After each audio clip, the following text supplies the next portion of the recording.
Hello friends, मेरे channel HO economics classes में आपका स्वागत है। फ्रेंड, इस वीडियो में आपके लिए मैं मल्टीपल चॉइस क्वेश्चंस लेके आया हूं, जो कि मैंने प्रीवियस ईयर के क्वेश्चन पेपर से सेलेक्ट किए हैं। उम्मीद करता हूं मेरा वीडियो 1 बाय 1 क्वेश्चंस, हर क्वेश्चन की मैं आपको डेफिनेशन और हर क्वेश्चन का प्रॉपर एनालिटिकल पॉइंट्स व्यू दूँगा।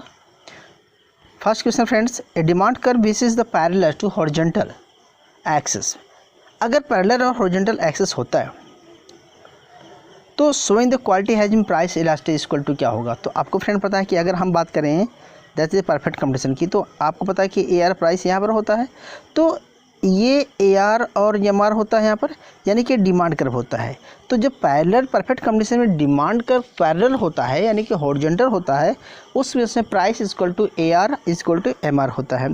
तो आपका जो सही आंसर है फ्रेंड क्या होगा, इन्फिनिटी होगा। क्यों? क्योंकि यहाँ पर इलास्टिक इक्वल टू इन्फिनिटी होता है। क्लियर है? ओके, नेक्स्ट क्वेश्चन लेते हैं, इसका आंसर बी आया। नेक्स्ट की बात करते हैं friend, although the monopolistic can change any price he likes. अगर मोनोपोलिस्ट चाहे तो प्राइस को चेंज कर सकता है, but does not change the price high. वो मतलब प्राइस हाई को चार्ज नहीं करता है। इसका रीज़न क्या है? क्योंकि फ्रेंड देखो, हमने आपको बताया था कि हम आपको बताते हैं कि अगर डिमांड कर्व पैरेलल है, फ्लैटर है या डिमांड कर्व स्टीपर है, तो अगर स्टीपर डिमांड कर्व होता है तो वहाँ पर क्या होता है कि प्राइस को कम करके भी रेवेन्यू नहीं बढ़ेगा, और अगर हॉरिजॉन्टल फ्लैटर होता है तो प्राइस में थोड़ा सा डाउन करके डिमांड को ज़्यादा बढ़ाया जा सकता है। तो इस केस में रेवेन्यू ज़्यादा बढ़ता है।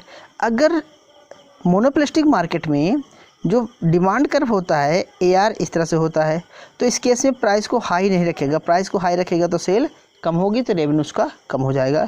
तो आंसर आपका फर्स्ट मिल गया, ज़्यादा सोचने की ज़रूरत नहीं है, इसका आंसर भी ए है। नेक्स्ट की बात करते हैं friend, which is the following condition specific in the list cost optimum combination का। तो फ्रेंड आपको पता होना चाहिए कि ये हमारा आइसो कॉस्ट लाइन होती है, ये आइसो काउंट होता है, जहाँ पर टच करता है वो इक्विलिब्रियम पॉइंट होता है। तो इस इक्विलिब्रियम पॉइंट में पहला है कि price of labour upon price of capital equal to M R T S, तो ये सही है। फिर होता है ये भी सही है दूसरा, क्योंकि उसकी मार्जिनल प्रोडक्टिविटी के बराबर ही प्राइस यल equal to marginal productivity of labour होता है। ठीक है, तो इसका मतलब ये भी सही है। और marginal productivity capital upon marginal productivity of labour delta L upon delta के, इसको भी कह सकते हैं। तो यानी कि हमारा सभी ऑप्शन सही हो रहा है फ्रेंड। नेक्स्ट क्वेश्चन है, डी क्वेश्चन है, which is the following is not relevant case of Sweezy डिफोली मॉडल। तो स्विजी जी का मॉडल पढ़ा होगा आपने, किंग डिमांड का मॉडल है, जिसे हम स्विजी मॉडल भी कहते हैं। उस मॉडल में क्या होता है कि जो फ्यू सेलर होते हैं, 2 और 3 या 4 सेलर होते हैं, तो उस केस में जो डिमांड कर्व होता है ऊपर का ग्रेटर देन होता है और नीचे का जो है डिमांड कर्व लेस देन होता है। तो ये किंग डिमांड कर्व होता है, जिसे हम डी पढ़ाते थे पहले आपको। ठीक है, तो लेकिन ऊपर का जो बहुत ही इलास्टिक है, नीचे इलास्टिक है। तो इस केस में कोई प्राइस को डाउन नहीं करना चाहेगा अगर कोई कंपटीटर प्राइस डाउन करता है तो, और कोई प्राइस को बढ़ाना नहीं चाहेगा। अगर प्राइस बढ़ाएंगे तो सबकी सेल कम हो जाएगी, रेवेन्यू कम हो जाएगा। तो इस केस में ना तो कोई प्राइस बढ़ाना चाहता है, ना तो प्राइस फॉल करना चाहता है। तो price cut from follow the, ये भी नहीं होगा। Price high like follow the, नहीं, कोई फॉर्म नहीं करेगा। Firm do not react the price change made by the any firm, yes, ये भी चलूँगा। तो डी सही हो रहा है कि firm react to all kind of price change made by the rival. ठीक है, क्यों? क्योंकि घटाएंगे तो घटाएंगे, अगर वो प्राइस को बढ़ाएंगे तो कोई नहीं बढ़ाएगा। तो आंसर आपका डी आ गया फ्रेंड। क्वेश्चन नंबर नेक्स्ट लेते हैं, क्वाइसेरेंट क्या होता है फ्रेंड? क्वाइसेरेंट होता है कि शॉर्ट रन में जब हमारे वेरिएबल कॉस्ट इतनी जल्दी नहीं बढ़ती, जो वेरिएबल फैक्टर इतनी जल्दी आप नहीं बढ़ा सकते हैं। फिक्स फैक्टर तो चेंज रहता है, वेरिएबल फैक्टर आप इतनी जल्दी नहीं बढ़ा सकते हैं। तो जो वेरिएबल फैक्टर को शॉर्ट रन में जो रेंट मिलता है वो क्वाइसेरेंट होता है। तो इसका आंसर सही है, quasi rent is the short run but transfer earning is long run. क्योंकि ट्रांसफर अर्निंग लॉन्ग रन में होता है। ट्रांसफर अर्निंग क्या होता है कि total revenue minus total variable cost. ठीक है, तो उसको हम निकालते थे ट्रांसफर अर्निंग, यानी कि ऑप्शन हमारा ए सही हो रहा है। ठीक, नेक्स्ट ऑप्शन, इसका आंसर देख लीजिए, ए है। According to the loanable funds theory of rate of interest, rate of interest की जो लोनेबल थ्योरी है, जैसे हिक्स हैंसन की थ्योरी कह सकते हैं उसको, उसमें उन्होंने किस चीज़ को फाइंड किया फ्रेंड? इन्वेस्टमेंट की बात करता है, डिजायर टू हार्ड मनी की बात करता है, क्वांटिटी ऑफ मनी की बात करता है, ऑल ऑफ दिस। तो इसका आंसर फ्रेंड आएगा ऑल ऑफ दिस। क्यों? क्योंकि इन्वेस्टमेंट के लिए मांग होती है, रखने के लिए मांग होती है, तो किसी क्वांटिटी डिमांड की मनी की कितनी होगी, इस सब की बात करता है, तो ऑल ऑफ डी आएगा। In which analysis the marginal property theory is distribution Clark की जो मार्जिनल पोर्शन डिस्ट्रीब्यूशन किस चीज़ के एम्फेसिस करता है? तो आपको बता दूं कि मार्जिनल डिस्ट्रीब्यूशन थ्योरी का जो है कि आपको पढ़ा थे कि marginal productivity of labour into labour plus marginal productivity of capital plus capital, तो इनको जोड़ करके बोलते हैं मार्जिनल प्रोडक्टिविटी ऑफ फैक्टर, ठीक है, या टोटल फैक्टर प्रोडक्टिविटी। तो फ्रेंड अगर हमें एक ही की निकालनी हो तो क्या लेबर की निकलेगी, कैपिटल, लेकिन जो क्लार्क है, प्रोफेसर क्लार्क ने, वो किसकी बात करता है? तो सब बात करता है फ्रेंड डिमांड फॉर लेबर की, ठीक है। क्योंकि मार्जिनल प्रोडक्टिविटी का मतलब होता है कि लेबर की डिमांड कितनी होगी या फैक्टर की डिमांड कितनी होगी, जितनी मार्जिनल प्रोडक्टिविटी ऑफ फैक्टर होगा। नेक्स्ट क्वेश्चन करते हैं, इस जनरल इक्विलिब्रियम है friend is define the state of general equilibrium. क्या दिखाई देता है कि जनरल इक्विलिब्रियम में होता है कि आपने पढ़ा होगा कि सिमल्सन का या कॉन्ट्रैक्ट फॉर्म पढ़ा, मतलब आपने पढ़ा होगा कॉन्ट्रैक्ट क्या पढ़ा होगा आपने, ठीक है, या आपने एजवर्थ बॉक्स पढ़ा होगा। तो उसमें हम ये बताते हैं कि साइमल्टेनियस होता है, मतलब मेन ऑब्जेक्टिव क्या होता है कि फंक्शन ऑल प्राइसेस मतलब होता है फैक्टर प्राइस, गुड्स का प्राइस, ठीक है, यानी कि इसमें सब कुछ इंक्लूड रहता है, ठीक है। तो यानी कि आंसर आपका क्या आएगा? ए आएगा फ्रेंड्स, करेक्ट ये है। नेक्स्ट बात करते हैं, according to the Mundell Fleming in the optimum currency area that the achievement of internal और external balances are the possible, किसके थ्रू होता है? तो आपने मोंडेल फ्रेमिंग मॉडल पढ़ा होगा। मोंडेल फ्रेमिंग मॉडल में इंटरनल इकोनॉमी की बैलेंस करता है और एक्सटर्नल इकोनॉमी भी बैलेंस करने की बात करता है। तो कहता है कि अपनी कंट्री में अनएम्प्लॉयमेंट और इन्फ्लेशन को कंट्रोल करना है और रिसेशन को कंट्रोल करना है और एम्प्लॉयमेंट भी देना है, तो इंटरनल बैलेंस, और एक्सपोर्ट इंपोर्ट यानी कि ट्रेड बैलेंस की बाहर की बात करता है। तो फ्रेंड मोंडेल फ्रेमिंग मॉडल में कहता है कि ये तभी पॉसिबल है जब क्या होगा, कैपिटल फ्लो होगा, इनफ्लो होगा, ऑफिशियल असिस्टेंस होगा, फैक्टर मोबिलिटी होगी। तो विदाउट फैक्टर मोबिलिटी तो ये हो ही नहीं सकता। तो हमारा ऑप्शन सर फ्रेंड डी होना चाहिए। फिर भी चेक कर लेते हैं, यस अपना ऑप्शन डी है, सही है। नेक्स्ट बात करते हैं हम, ये arrangement between the two country to maintain the free trade, common strategy, free mobility to capital, labour and degree to unification in the government policies. तो इन सब चीज़ें में जहाँ होता है क्या बोलते हैं फ्रेंड इसको, जब ये चीज़ें फ्री होती हैं तो उसे हम बोलते हैं क्या होते हैं, इकोनॉमिक यूनियन या कस्टम यूनियन। इकोनॉमिक यूनियन बोलते हैं हम, ठीक है। और कस्टम यूनियन यहाँ जहाँ पर बॉर्डर पर टैक्सेस लगते हैं। फ्री मतलब होता है जैसे यूरो करेंसी आपने सुना होगा, यूरो मार्केट, यूरो करेंसी। तो इस तरह से नाफ्टा, साफ्टा आपने सुना होगा, G20, G40 सुना होगा। इस तरह से अपना एक ग्रुप बन जाता है। उसमें जो आपस से ग्रुप होते हैं उसमें टैरिफ को without tariff free export import होता है और एक कंट्री की पॉलिसी को दूसरी कंट्री में अप्लाई होती है, ठीक है। मोस्ट फेमस नेशंस आपने सुना होगा, WTO के मेंबर जो होते हैं, तो वो सब चीज़ें यहाँ पर बता रहा है। ऑप्शन सी है ये। नेक्स्ट बात करते हैं फ्रेंड, अगर हम बात करते हैं तो core principle of the multilateral trading agreement क्या होते हैं। ये इंटरनेशनल के टॉपिक चल रहा है फ्रेंड। तो इसमें आपको आना चाहिए नॉन डिस्क्रिमिनेटरी, किसी कंट्री के साथ डिस्क्रिप्शन नहीं होगा, रिसिप्रोकली लोचात्मकता रहती है एक दूसरे के प्रति, और प्रोटेक्शनिज्म रहता भी है, या डोमेस्टिक सेफ गार्ड रहता है। तो प्रोटेक्शनिज्म की बात नहीं करता है, लेकिन ये इन दोनों की बात करता है, नॉन डिस्क्रिमिनेटरी, रेसिप्रोकली और डोमेस्टिक। तो आंसर सही आपका फ्रेंड इसको क्या होगा, ए आ गया, आपका आंसर सही ए है। नेक्स्ट बात करते हैं, the competitive advantage in the total global economy chief labour, ये स्टेटमेंट है, इसका रीजन क्या है? और कहता है कि many development countries content that the labour standard constitute A barrier of free trade. ये कहता है कि जितने भी अंडर डेवलप कंट्री है, डेवलप कंट्री है, वहाँ पर ठीक है, जहाँ पर लेबर ज़्यादा होती कंट्री पर, वहाँ पर फ्री ट्रेड, ठीक है, एक बैरियर को कंस्टिट्यूट करता है। रीज़न क्या है? Cheap achievement the advantage the global economy of the cheap labour. तो ये दोनों स्टेटमेंट एक दूसरे को करेक्ट करते हैं कि नहीं करते हैं। तो फ्रेंड आपको बता दें कि आपने एडम स्मिथ और रिकार्डो की थ्योरी पढ़ा होगा। इसके बाद हमने पढ़ा था कि हैक्सन रोलिंग थ्योरी पढ़ा होगा कि फैक्टर मोबिलिटी की बात करता है जब माइग्रेशन होता है। फिर आपने फैक्टर रिवर्सल थ्योरी की बात करा होगा।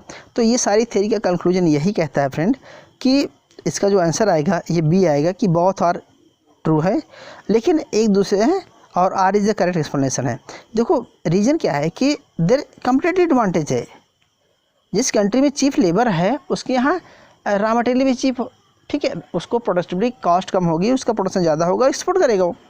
तो फ्री ट्रेड के लिए ये लोग इसीलिए अपना स्टैंडर्ड मेंटेन करते हैं। तो ऑप्शन आपका बी रहेगा। आपको अरेंजमेंट करना है WTO के मॉन्ट्रियल जो हुआ था, तो इसको आप आंसर देख लीजिए। सबसे पहले फ्रेंड आंसर डी है, यानी कि सबसे पहले जनेवा में हुआ था, फिर आपका सियोल में हुआ था, फिर हांगकांग में, फिर दोहा में हुआ था। इसको आप समझ लेना, आंसर डी है। नेक्स्ट करते हैं, हेजिंग मीन्स क्या होता है? What do mean hedging? तो हेजिंग मतलब होता है कि हॉट मनी सुना होगा आपने, एक कंट्री से दूसरी कंट्री में मनी मूव करती है। जैसे दूसरी कंट्री में अगर इंटरेस्ट ज़्यादा मिला तो हमारी कंट्री वहाँ पर आउटफ्लो होता है, और उस कंट्री का हमारे कंट्री में इनफ्लो होता है। जब हमारी कंट्री में इंटरेस्ट ज़्यादा होता है तो ये डिपेंड करता है फॉरेन एक्सचेंज रेट और मार्केट, फॉरेन मार्केट पे। तो इसका जो आंसर आएगा आपका आएगा फ्रेंड, आंसर भी आएगा कि covering the foreign exchange rate, यानी कि रिस्क को, फॉरेन एक्सचेंज रिस्क को कवर करने के लिए ये हेजिंग होता है। नहीं समझे आप?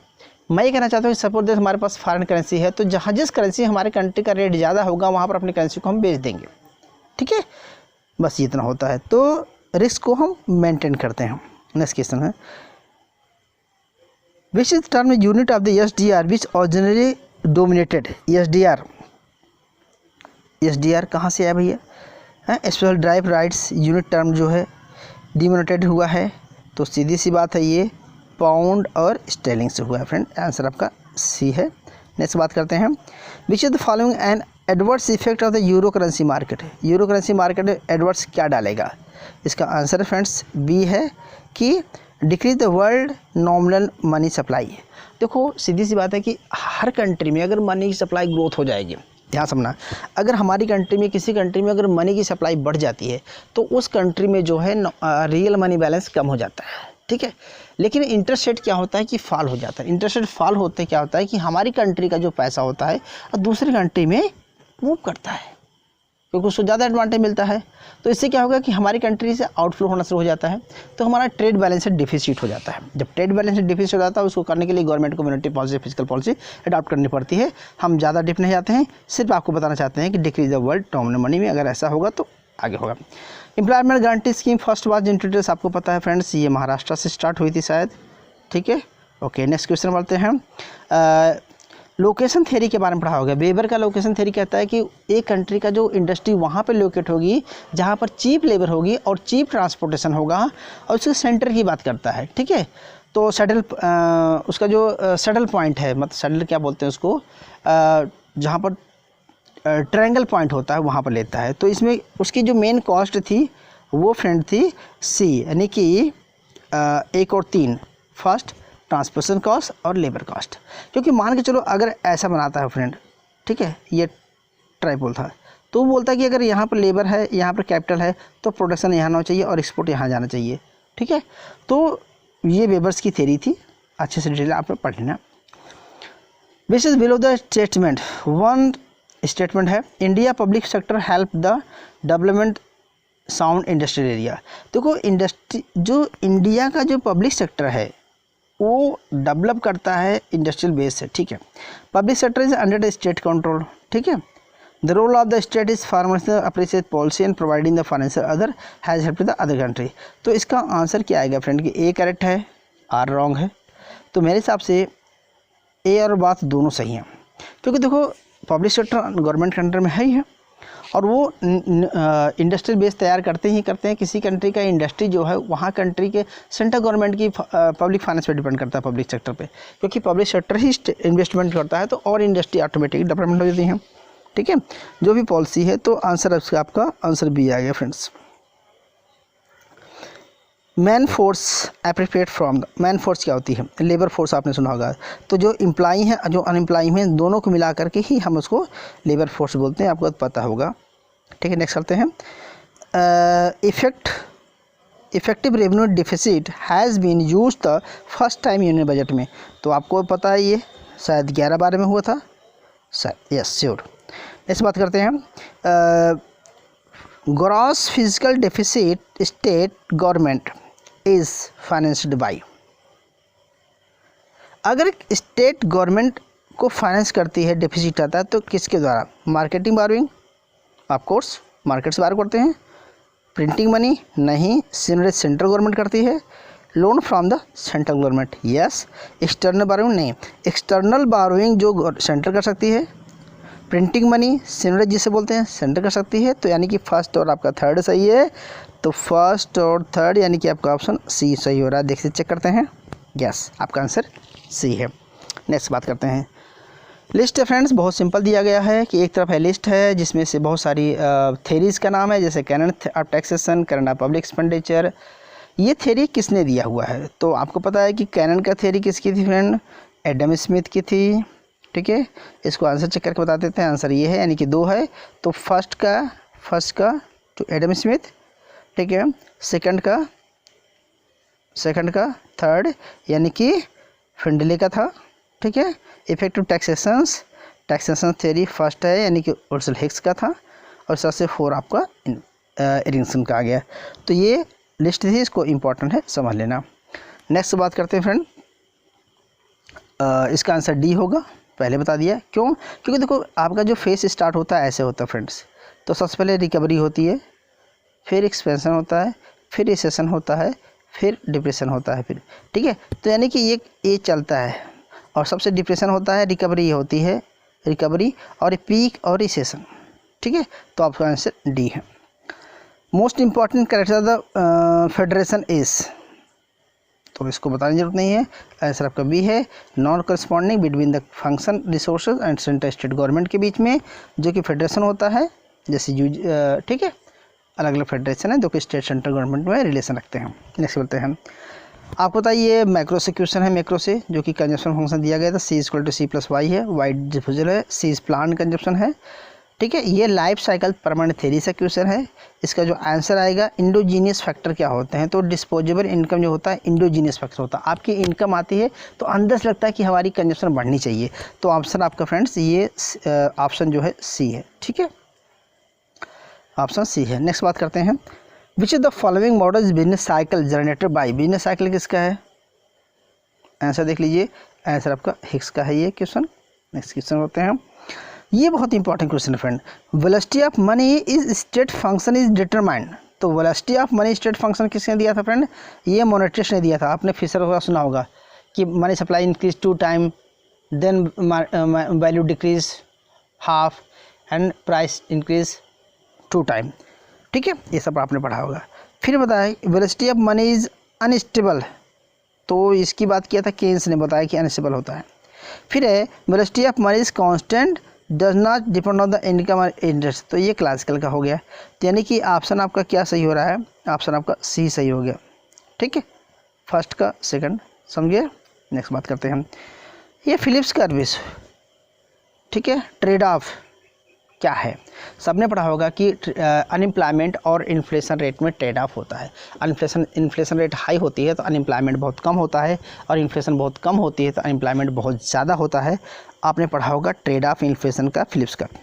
लेकिन ये फिलिप्स कर्व किस पर बेस्ड है? एडॉप्टिव पर, स्टैटिव पर, एक्सप्लोरेटिव पर, रेशनल पे? तो रेशनल पर तो फ्रीडमैन की थ्योरी थी, तो ये एडॉप्टिव पे है। किस पर? डॉट नहीं, गलत है यार, सॉरी, ये स्टैटिक पे है। एडॉप्टिव इसके बाद आता है, उसके बाद रेशनल आता है। तो सबसे पहला जो वेज इन्फ्लेशन था फ्रेंड्स का, ये आया था स्टैटिक एक्सपेक्टेशन थ्योरी थी, स्टैटिक, क्योंकि फिक्स बोलता है कि MB बराबर PT। ठीक है, तो उसी के आधार पे पूछ क्या, एग्रीगेट डिमांड बराबर सप्लाई। एग्रीगेट डिमांड एग्रीगेट जहाँ पर ADAS मॉडल से निकालता है कि वेज इन्फ्लेशन वेरिएशन होता है। ठीक है, फिक्स करता है, क्योंकि क्लासिकल था ये। तो क्लासिकल का पता है आपको क्या करते थे? ठीक है, क्योंकि मानते थे कि ये एक फिल्म प्रोडक्शन हो रहा है।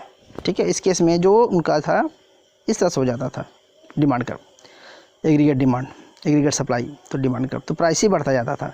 तो ये आकर के फिर रेशनल बन गया था।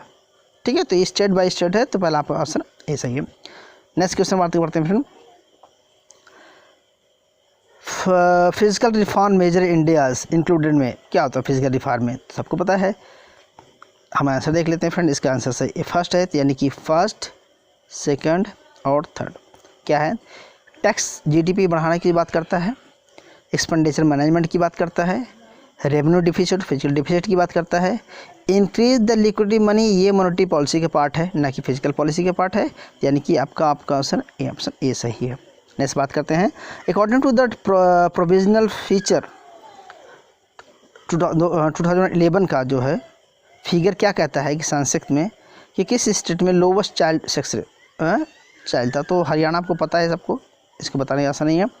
नेक्स्ट बात करते हैं, GDP is highest GDP percentage कब था, डोमेस्टिक सेविंग रेट का हाईएस्ट था, तो अभी तो 30 पॉइंट की कुछ चल रहा है। ठीक है, देखते हैं सही कितना, सी है, यानी कि किस रेट में 2007-8 में, ठीक है, हाईएस्ट हो गया था, 39 के आसपास पहुंच गया था, लेकिन अभी तक 38 के आसपास था, sorry. Process result into the board base of benefit providing the quality of opportunity effect. हम कहते हैं कि ग्रोथ प्रोसेस में एक रिजल्ट होता है, ट्रिकल डाउन थ्योरी सुना आपने होगा, फिर आपने पढ़ा ट्रिकल डाउन से कि इंक्लूसिव ग्रोथ और फाइनेंशियल इंक्लूसिव सुना होगा। तो इंक्लूसिव ग्रोथ आपने सुना होगा या सस्टेनेबल ग्रोथ सुना होगा। तो इंक्लूसिव ग्रोथ का मतलब होता है कि जो सबको अपॉर्चुनिटी मिले, सबकी इनकम बराबर बढ़े, जो जीडीपी का शेयर है सब तक पहुँचे थे, यानी कि ऑप्शन आपका बी सही होना चाहिए, यस बी सही है। नेक्स्ट बात करते हैं हम, following the disadvantage of the develop country international trade में।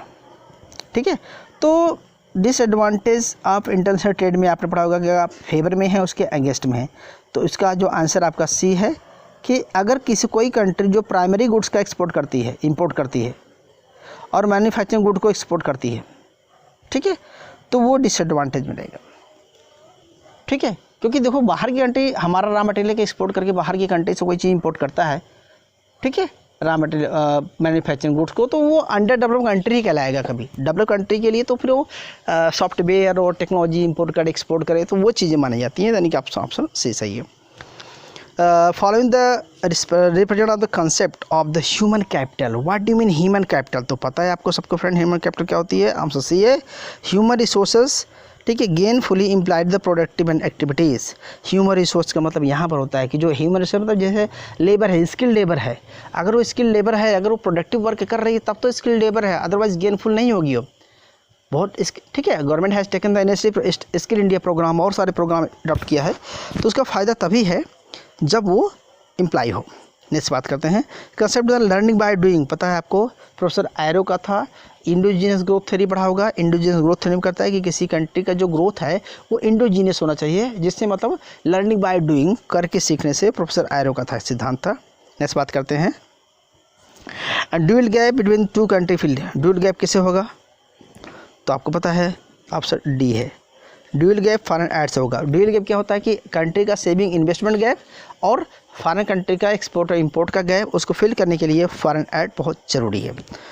Higgs natural technology progress is technology progress आपने पढ़ा होगा। तो हिग्स कहता है कि natural technology progress is technical progress, मतलब क्या होता है, लेबर सेविंग या कैपिटल सेविंग, या लेबर सेविंग दोनों सेविंग, या लेबर की प्रोडक्टिविटी इतनी बढ़े और कैपिटल की प्रोडक्टिविटी भी उतनी बढ़े, तो क्या होगा, न्यूट्रल का मतलब होता है बोथ लेबर कैपिटल, शायद यही होगा, आंसर आपका सी आएगा, क्योंकि दोनों की प्रोडक्टिविटी सेम रेशो में, इसका मतलब ये होता फ्रेंड, ये था लेबर कैपिटल यूज़ करना है, तो अगर बढ़ती है उसी रेशो में तो मतलब क्या है, उसी रेशो में बढ़े। हम यहाँ से ऐसे मिलाते थे, ग्राफ को पढ़ा होगा। नेक्स्ट क्वेश्चन बात करें हम, John Robinson's growth model capital combination किस पे डिपेंड है फ्रेंड, सिंपल सा जॉन रॉबिन्सन का मॉडल था कि वो कहता है कि लेबर की मार्जिनल प्रोडक्टिविटी तो कम होती है, लेबर का सेविंग भी कम होती है, कैपिटलिस्ट की सेविंग ज़्यादा होती है, तो एम पी बराबर डब्ल्यू पी बनाया था इक्वेशन में। तो सीधे बात करते हैं बी पर कि वो कहता है कि profit wage relation the labour productivity. ठीक, अगर लेबर की प्रोडक्टिविटी बेटर होगी तो उनकी सेविंग भी बेटर होगी, अगर लेबर की प्रोडक्टिविटी होगी तो प्रॉफिट ज़्यादा होगा, कैपिटल सेविंग करेगा, यानी कि आपका ऑप्शन बी सही है। Which is the following is broad money, broad money में आपको पता है कि M1 में और ठीक है आरबीआई की साइड डिपॉजिट जोड़ देते हैं, यानी कि आपका आंसर फ्रेंड आएगा डी, यानी कि आपका currency, demand deposit, time deposit plus other deposit सब कुछ आ जाता है, तो M3 हो जाता है ब्रॉड मनी। नैरो मनी में M1 को नैरो मनी कहते हैं, ठीक है, लेकिन इसकी डिफिनेशन अभी चेंज हो गई है, ठीक है। नेक्स्ट बात करते हैं friend, which is the following the financial institution आज ऑपरेटिंग द मनी मार्केट। बताइए मनी मार्केट क्या होती है। जो कि मनी मार्केट होती है शॉर्ट टर्म की लेन देन होता है फाइनेंशियल, और जो कैपिटल मार्केट होती है लॉन्ग टर्म की ट्रांजैक्शन लेन देन होता है फ्रेंड। तो यहाँ पर अगर स्टॉक हेजेस की बात करें तो लॉन्ग टर्म आ जाएगा, सेंट्रल बैंक मनी मार्केट आ जाएगा। तो ऑप्शन आपका सही क्या है फ्रेंड, ऑप्शन आपका सही डी है, 1 2 3, यानी कि फर्स्ट 2 और 3, यानी कि ये स्टॉक मार्केट आ जाएगा, शेयर मार्केट आ जाएगा, ये सेबी के अंडर में चला जाता है। तो मतलब capital market control by the RBI and money market control by RBI, capital market control by SEBI. तो स्टॉक एक्सचेंज जो है सेबी के अंदर में चला जाता है, ठीक है। क्वेश्चन नेक्स्ट करते हैं हम। Capital risk weightage asset into the Basel. आपने बेसल सुना होगा फ्रेमवर्क। बेसल फ्रेमवर्क में कितना % रखा गया था, 12 रखा गया था, जो कि हम मानने को तैयार नहीं है कोई भी। सॉरी ना 9 था, ओके सॉरी 9 था। तो कोई भी इसको मिनिमम रखा गया था, मैक्सिमम 12 रखा गया था। तो मिनिमम का होता है कि हर कंट्री को, जैसे CRR होता है, SLR होता है, और ऐसे एक और लिक्विडिटी जैसे repo rate, reverse repo rate होता है, ऐसे एक लिक्विडिटी रेशो होता है कि हर बैंक को उतना अपने पास रखना पड़ता है। तो मिनिमम स्टैंडर्ड बेसल में रखा गया था, क्योंकि जो बैंकें की जो है लिवरेज रेशो है, यानी कि उनका जो बैंक डूबने ना पाए, इसके लिए उसको रखना था। ये स्टैंडर्ड बेसल 1 में आया था, बेसल थर्ड में बेसल सेकंड में, बेसल थर्ड में 12% किया गया था। नेक्स्ट बात करते हैं, हाई पावर्ड मनी क्या होती है। हाई पावर्ड मनी होती है कि सी करेंसी प्लस रिजर्व होती है। तो यानी कि आपका आंसर आपका सही होगा friend C, currency hold by public, cash reserve, bank by other deposit, यानी कि C+R होता है और C+D होता है मनी सप्लाई, ठीक है। तो C+R में सारा आ गया, यानी कि ऑप्शन आपका सी सही है। Identify sources that agriculture credit inform the goods given the below. तो इसका मतलब ये होगा कि कमर्शियल हम चीज लेंगे कि इसमें credit, agriculture credit India from किसके द्वारा दिया जाता है। तो ऑप्शन आपका आएगा ए, यानी कि फर्स्ट, यानी कि कमर्शियल बैंक देता है, सेकंड मनी लेंडर देता है, थर्ड रीजनल देता है। तो स्मॉल स्केल इंडस्ट्री ये स्मॉल स्केल के चला जाता है, एग्रीकल्चर का पार्ट नहीं है, ये इंडस्ट्री का पार्ट हो जाता है। Labour Cobb Douglas production function आपने पढ़ा था फ्रेंड। इसमें आपने पढ़ा था इलास्टिक सब्स्टिट्यूशन इफेक्ट क्या होगा। तो इसका आंसर आपका फ्रेंड आ गया C 1 होता है, ठीक है, यहाँ पर 1 है। नेक्स्ट बात करते हैं, suppose that money supply and price level are constant, ठीक है। Money is a function of the income and interest rate, which is the income level is there. तो आप ऑप्शन आएगा ए, यानी कि increase the quantity money demand, ठीक है। कहता है कि फ्रेंड अगर ये चीज़ फिक्स है, ठीक है, मनी की सप्लाई फिक्स है, और अगर मनी की डिमांड इंक्रीज होती है तो क्या होगा, increase the quantity of money depend on the increase the rate of interest बढ़ जाएगा, ठीक है, ये आंसर सही है। Which is the following the not in the assumption of the Harrod model growth. Harrod model की ग्रोथ का assumption क्या नहीं था। तो हैरेड मॉडल में आपको बता दूं कि डी है कि ये नहीं था, नॉट, बाकी ये था डिजार्टेशन। सेबी रेट कांस्टेंट माना गया था उन्होंने, और लेबर फोर्स एक्जोनियस माना गया था उन्हें लेबर को, और आउटपुट कैपिटल आउटपुट रेशो को कांस्टेंट माना था। तो यानी कि ऑप्शन आपका सही है, डी इज रॉन्ग है। Which of the following statement is false. Dynamic multiplier, dynamic multiplier होता है जो लॉन्ग टर्म मल्टीप्लायर होता है, static multiplier, dynamic multiplier. Dynamic multiplier में एक बार इन्वेस्टमेंट किया तो कई राउंड चलता जाता है, वो राउंड चलेगा, डिपेंड करेगा कि उस पर उसका लीकेज ना हो। तो आपने मल्टीप्लायर लीकेज पढ़ा होगा, तो हम सारे ऑप्शन ना पढ़ करके सीधा ऑप्शन देते हैं, सी ऑप्शन सही है। इसका मतलब होता है कि major portion of the multiplier effect realise that favour period then marginal propensity to consume is smaller. अगर MPC स्मॉलर होगी तो MPC ज़्यादा होगा। अगर देखो दो चीज़ें डिपेंड करता है, MPC और MPS पे। अगर इसका MPS ज़्यादा है फ्रेंड तो मल्टीप्लायर वर्क नहीं करेगा, क्योंकि सेबी निकल जाएगी। MPC ज़्यादा होने से मल्टीप्लायर पर आप डायनामिक वर्क करेगा, यानी कि मल्टीप्लायर बेटर वर्क करने के लिए MPC बेटर होना चाहिए। तो ऑप्शन आपका ये सही। नेक्स्ट क्वेश्चन बताते हैं हम, according to the which is following hypothesis assumption is irrelevant. तो इसमें होता है रिलेटिव थ्योरी के फ्रेंड्स, ठीक है, क्योंकि एब्सोल्यूट एडवांटेज थ्योरी परमानेंट का होता है, लाइफ साइकिल थ्योरी ये बात करता है कि प्रीवियस ईयर की इनकम और करंट इनकम की बात करता है। ये सोसाइटी की इनकम और सोसाइटी के स्टैंडर्ड बात करता है। रिजेक्ट इफेक्ट और डेमोटेशन इफेक्ट की बात करता है। तो ये ऑप्शन आपका बी सही है। Thank you friends for watching. तो फ्रेंड उम्मीद करता हूँ मेरा वीडियो पसंद आया होगा। अगर आपको कोई क्वेरी हो तो प्लीज़ कमेंट बॉक्स में मैसेज ज़रूर करना। Thank you.